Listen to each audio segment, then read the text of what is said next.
You're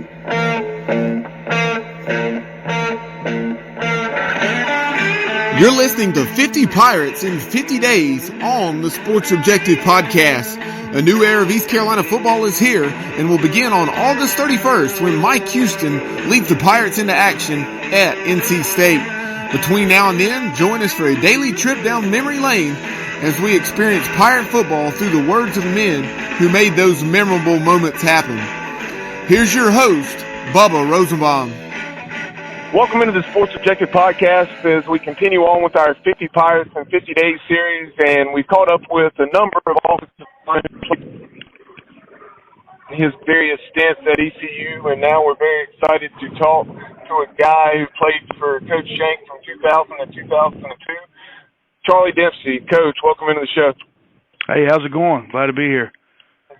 We're doing well, and we appreciate your time. We know you're awfully busy this time of year as you're getting ready for your season as you're the head coach down at Southwest Onslow, and we'll talk about that here in a little bit. But let's just start off, take us back, I guess, to the late 90s, right around 2000, and talk about your recruitment and just talk about tell us all the sports you played there at Southwest.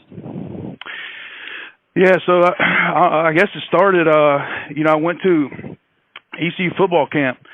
Back then they didn't have these prospect camps and things like that. I mean, you went to a full-fledged, 3-day camp, stayed the night there and everything. And, I was before my junior season, so I was just finishing my sophomore year. And, I just went for a camp, man, just to show up and, try to learn some stuff, and had no clue if I was even, thought about playing college football or anything like that. And I think it was the second day, Coach Shankweiler, was asking me questions, kind of starts asking me about my grades and, a few questions like that, how old I am and everything else. And I still didn't know any better. I didn't know anything about it. I didn't think anything of it.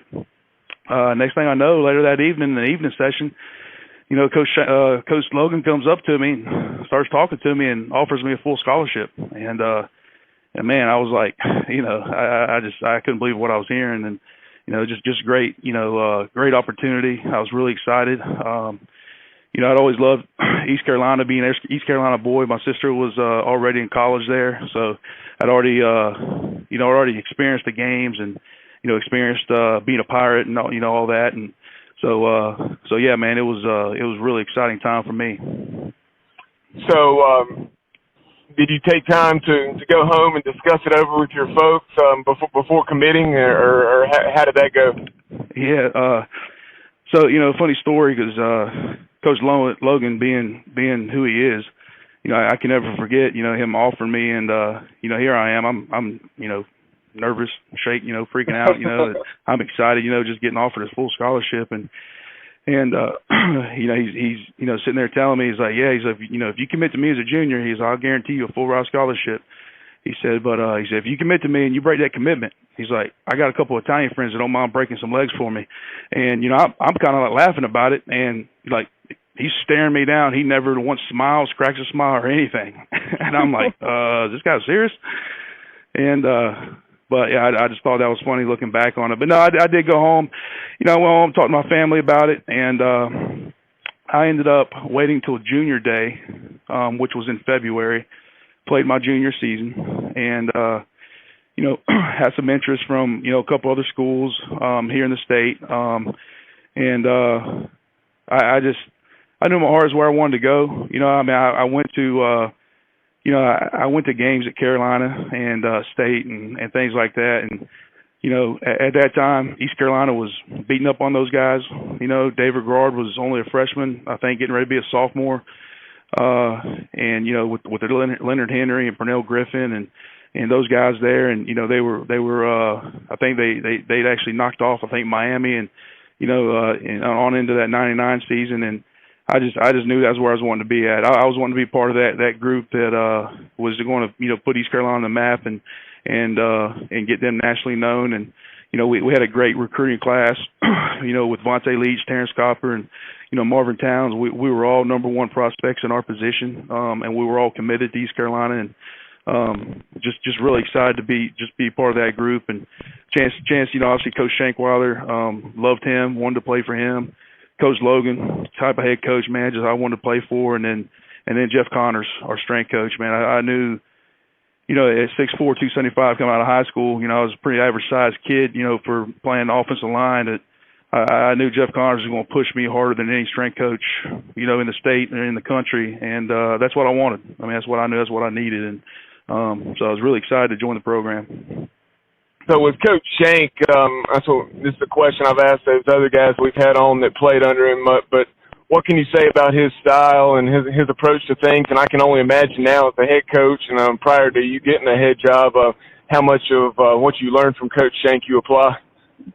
Well, I mean, just about all of it. I was also fortunate to have J.B. Grimes as a coach for 1 year, who's a heck of a technician. But Shank Wilder, man, just smart. I mean, I guess the big thing I say, the guy is really smart when it comes to football and just not just football, but in general. I mean, there's a reason he went to Davidson and graduated from there. But as far as a schemer and a game planner, he was the smartest coach I had, and I had 3 offensive line coaches.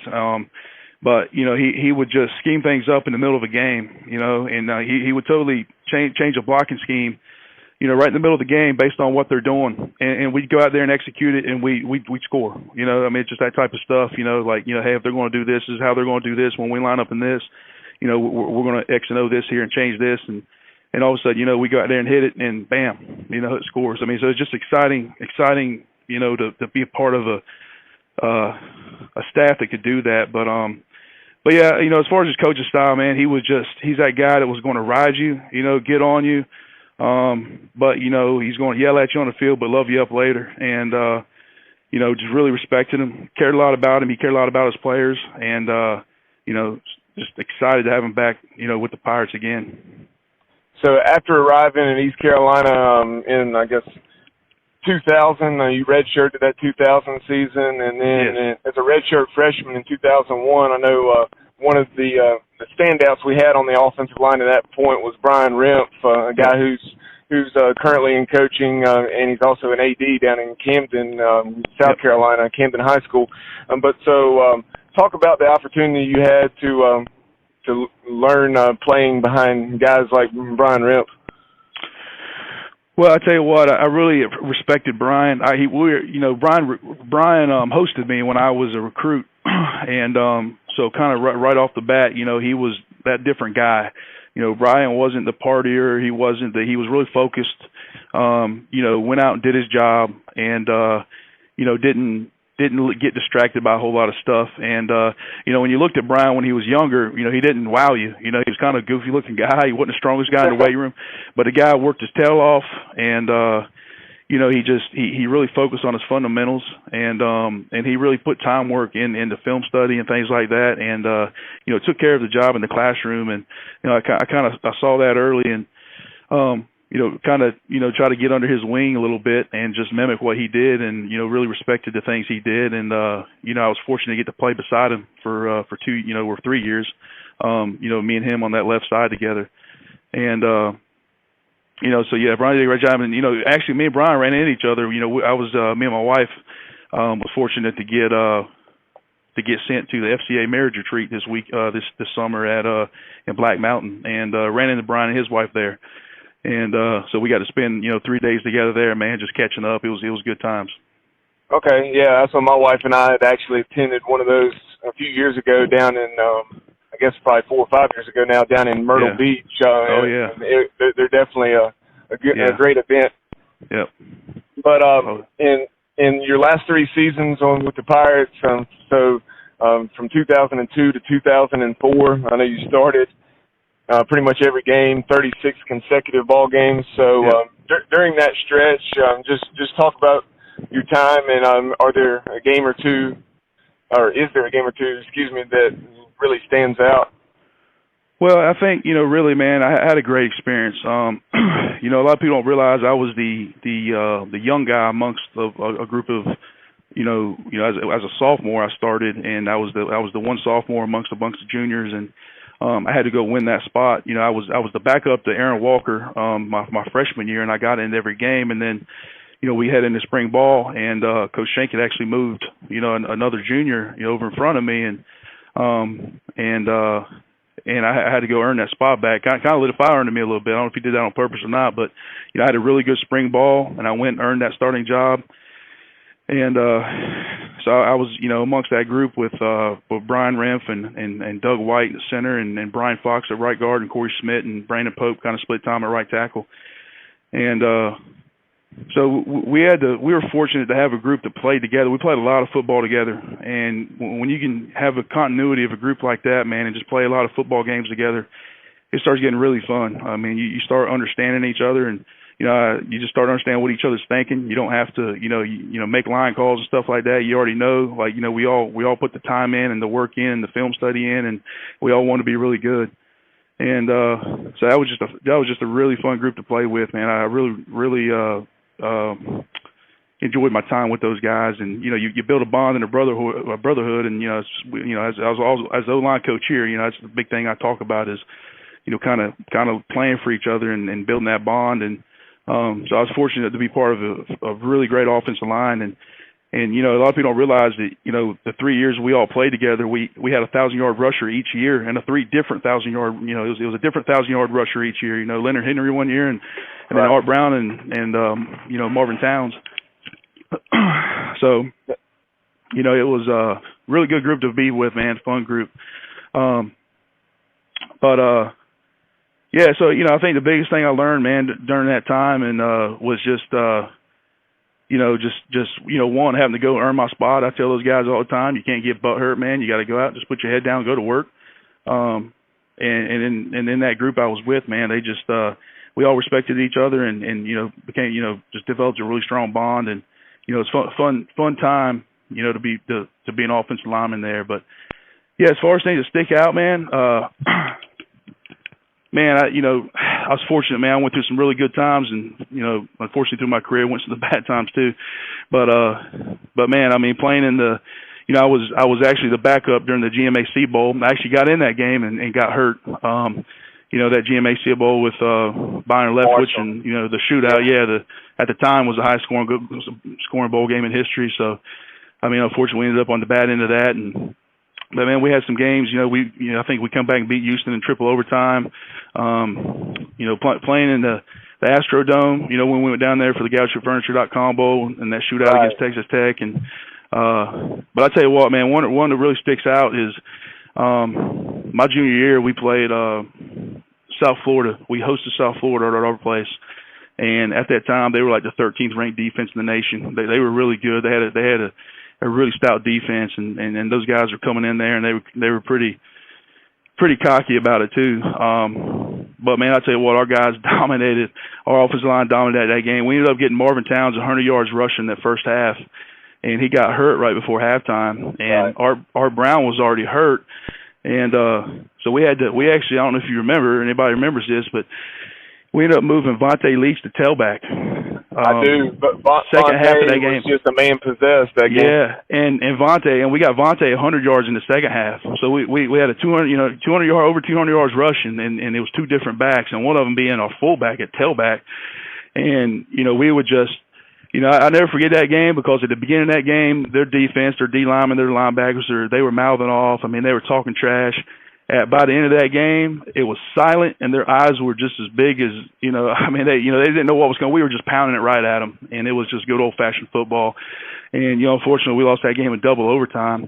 And, we missed the extra point there. I think they tipped it or whatever. But we played 108 snaps on offense that game, and we didn't come out.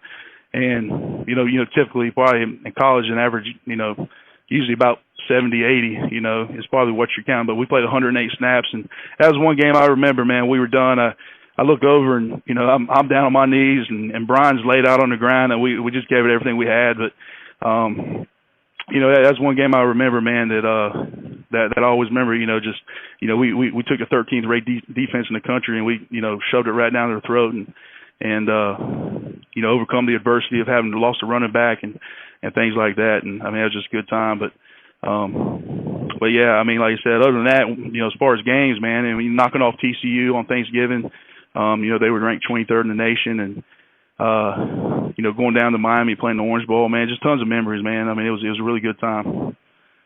And something else, there on the tail end of your career in 2004, I guess you actually also got to see the first glimpse of Chris Johnson against Wake Forest at Dowdy-Ficklen.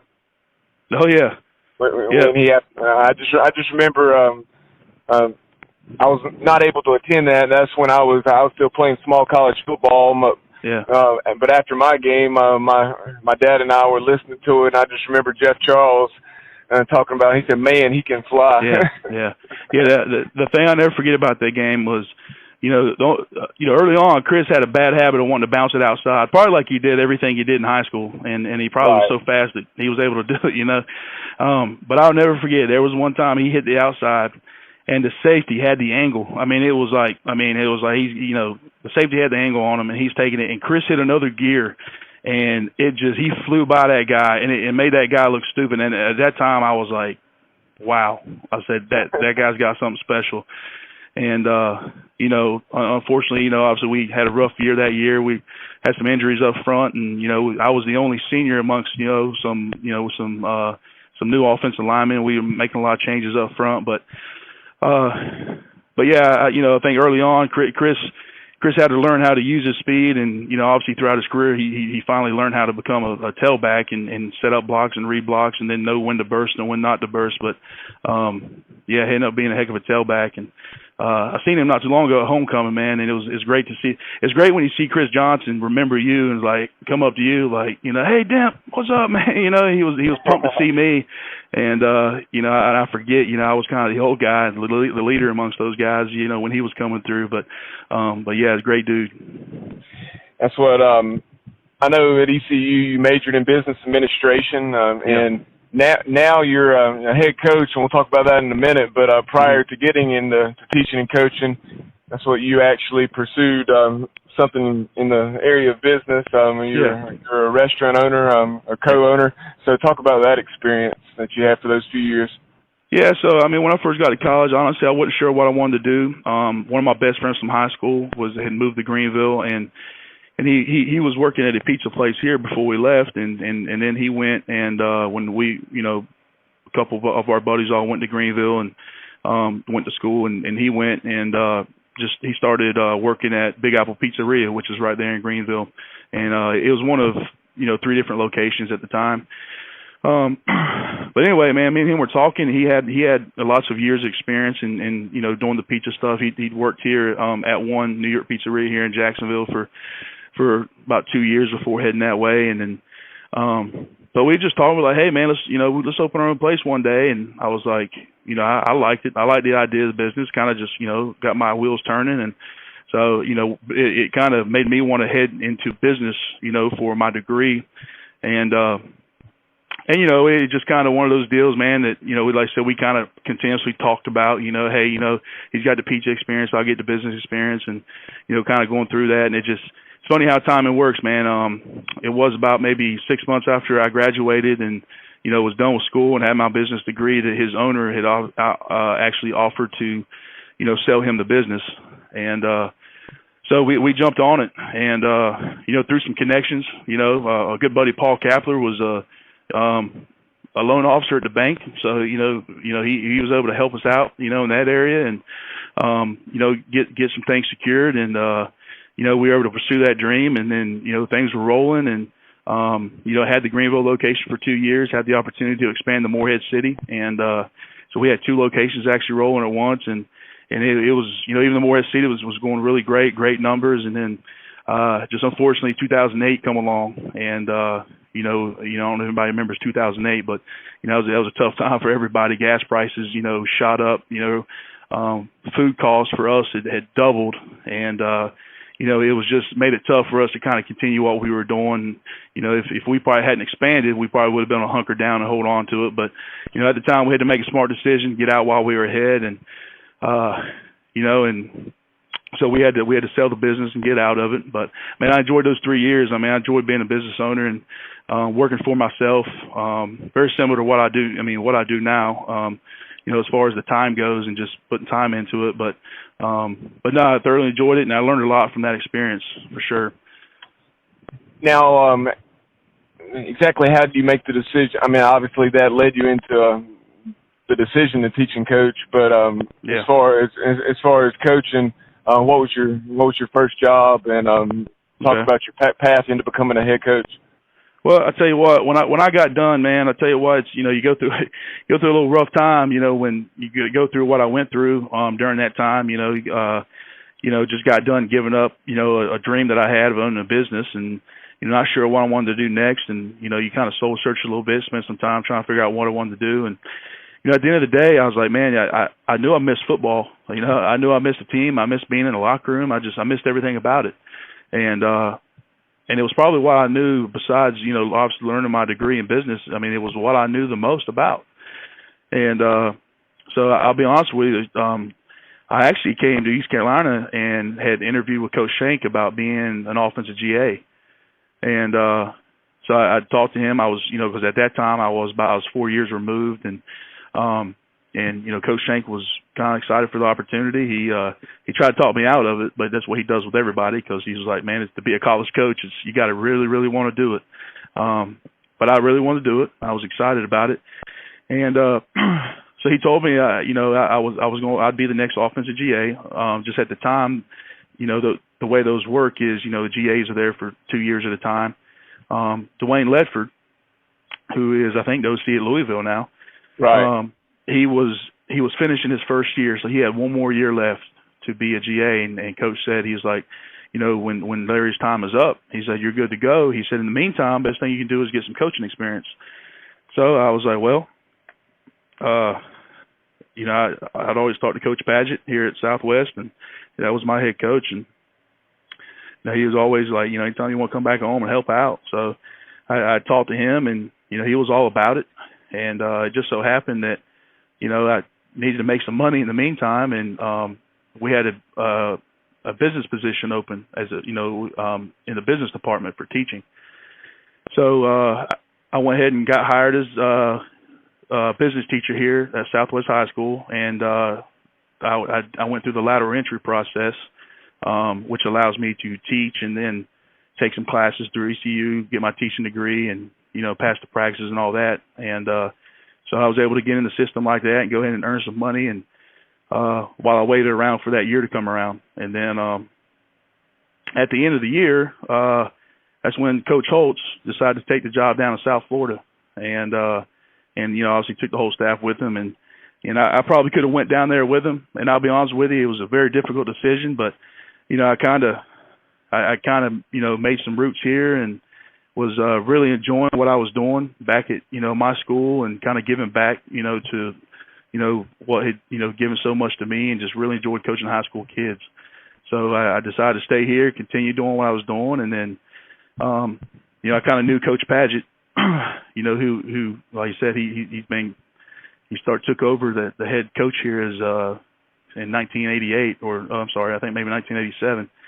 I knew at some point, he was going to be getting close to finishing up, and so I was like, you know what, I'll stick it out, and I want to be the next head guy here. I mean, I made that known to him early on. I kind of want to learn the ropes, and I try to sit back and just soak in as much as I could from him, and very, very knowledgeable guy. And I said, guys almost won. He won 295 ball games in the time he was here, and 4 state championships. So I was fortunate to have a guy and a mentor, like Coach Padgett to learn from. This fall, what year will this be for you as head coach now? This is year 5 coming up.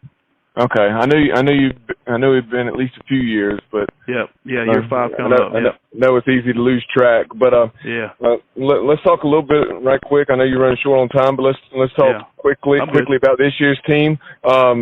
I know last year when you guys played for the 2A Eastern Final and lost a shootout to Northeastern, at least it appeared that way with the score. So talk about what you have returning and what the prospects are this year for the Stallions.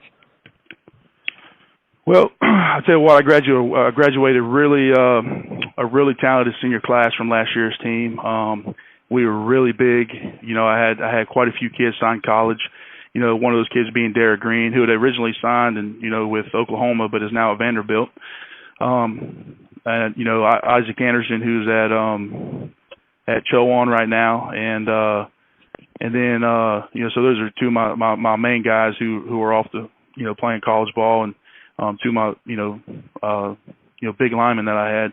But yeah, man, I tell you what, a lot of people always say they thought we looked like a college team. That's probably the biggest line I ever coached and probably ever will coach, from tight end to tight end. We were big up front for sure. So yeah, I lost a lot of those guys, but so we're going to be young. We're I'm probably going to have about 5 sophomores that possibly could be starting for me.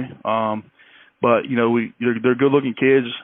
They've worked hard, man, in the off season. I'm really excited about this year. I mean, to be honest with you, even though what we've lost, I still got a good-sized offensive line. Got one returner, Caleb Carter, who's already been offered by Campbell. He's about 6'4", 285 pounds.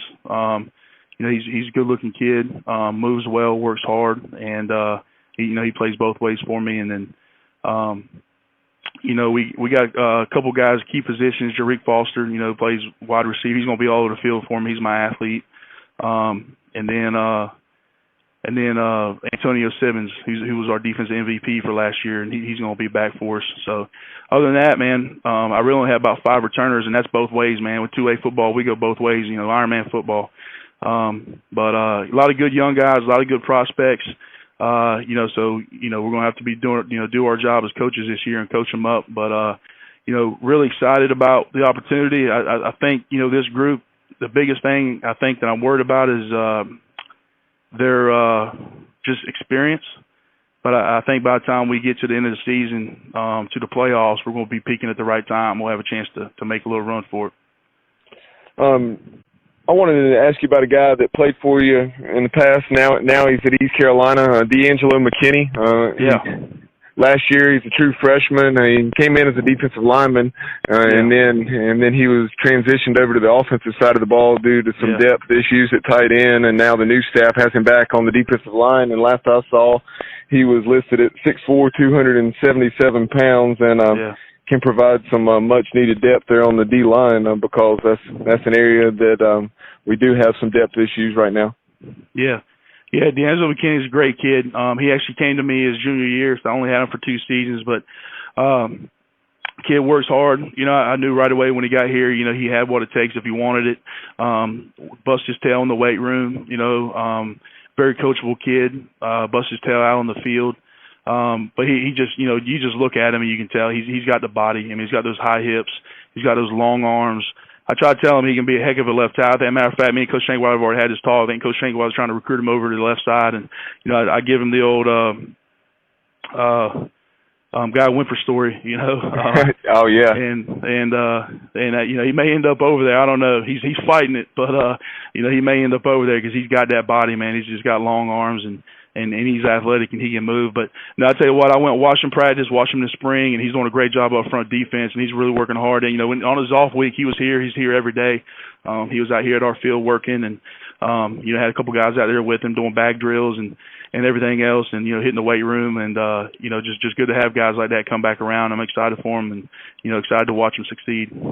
That's funny you bring up Guy Wimper. I remember watching that East Carolina game up at Marshall in 2005, I guess it was, and we threw a pick, and Guy Wimper ran that. I mean, he had an angle, but still, he hit from probably 50 or 60 yards away. I mean, that's how far both of those were running, and my dad, when he ran him down inside the red zone, he just looked at me and he said, "Who in the HELL was that?" I said, "Do you see that offensive tackle run that DB down? Like, what in the world?"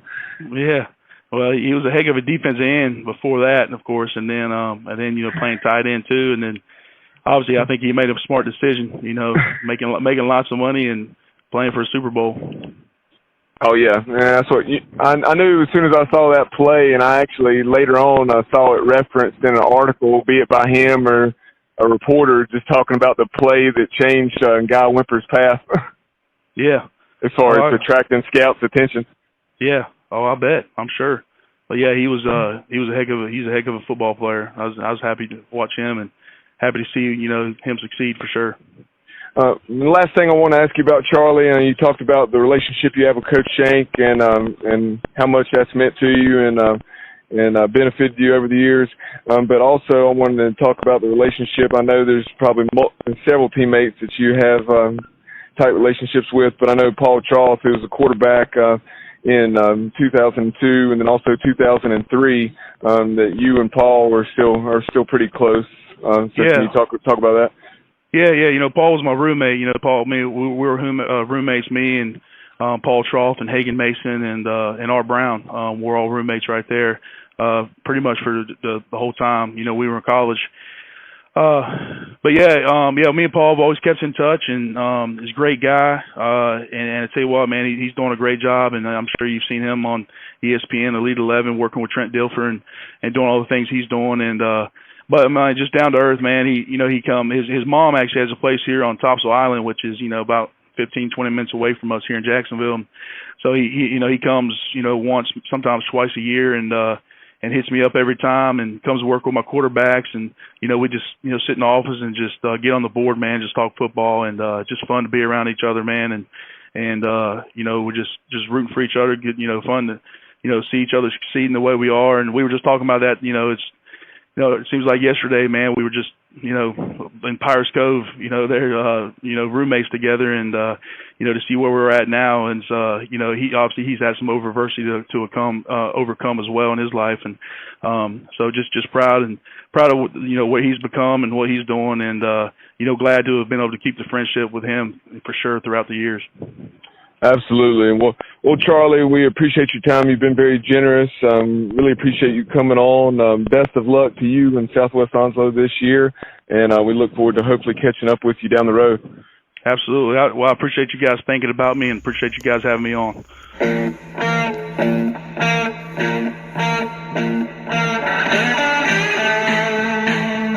That concludes this edition of 50 Pirates in 50 Days on the Sports Objective. Remember, join us daily between now and game day as we'll talk Pirate football with players from various eras. All these interviews are available exclusively on SoundCloud and our YouTube channel. Remember to subscribe and follow so you're alerted when we post new content. Thank you so much for listening, and as always, go Pirates!